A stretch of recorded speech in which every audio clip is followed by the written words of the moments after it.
você fazer os seus investimentos em bolsa de valores, você vai levar em consideração que tipo de análise? Qual é a análise que você vai fazer daquela instituição, daquela empresa que você vai investir? Uma análise técnica, gráfica ou uma análise fundamentalista? Uma análise em que você vai estudar todo o histórico da empresa?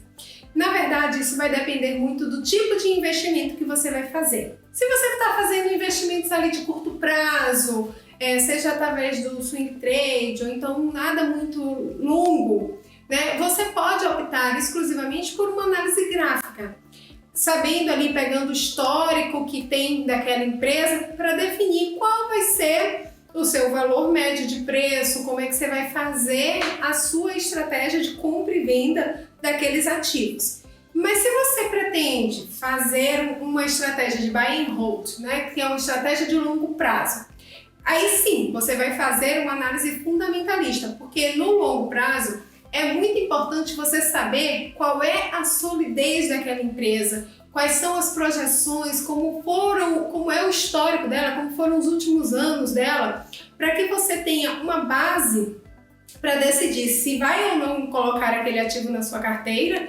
né? Pensar no longo prazo, quais são as estratégias de longo prazo dela, para definir por quanto tempo você pretende ficar com aquele ativo, como é o pagamento de dividendos, se esse é o seu objetivo, receber dividendos no longo prazo, que normalmente é esse o objetivo quando você investe em ações no longo prazo. Saber isso, então é muito importante para você definir que tipo de análise você vai fazer, o tipo de estratégia que você vai utilizar com aquele ativo. Então sempre que você vai comprar ou vender, né, você vai analisar ali o mercado e sim, a análise gráfica não exclui, né, uma análise fundamentalista, nenhuma análise fundamentalista exclui uma análise gráfica, mas você tem que ter ali a sua estratégia muito bem definida.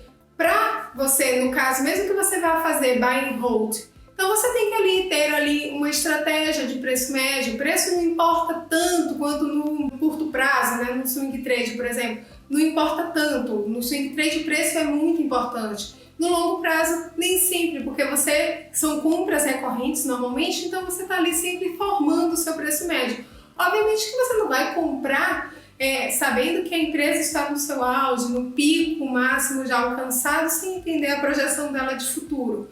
Mas você tem que ter muito claro sua estratégia. É isso que vai definir se você vai fazer uma análise mais técnica, mais gráfica ou uma análise mais fundamentalista.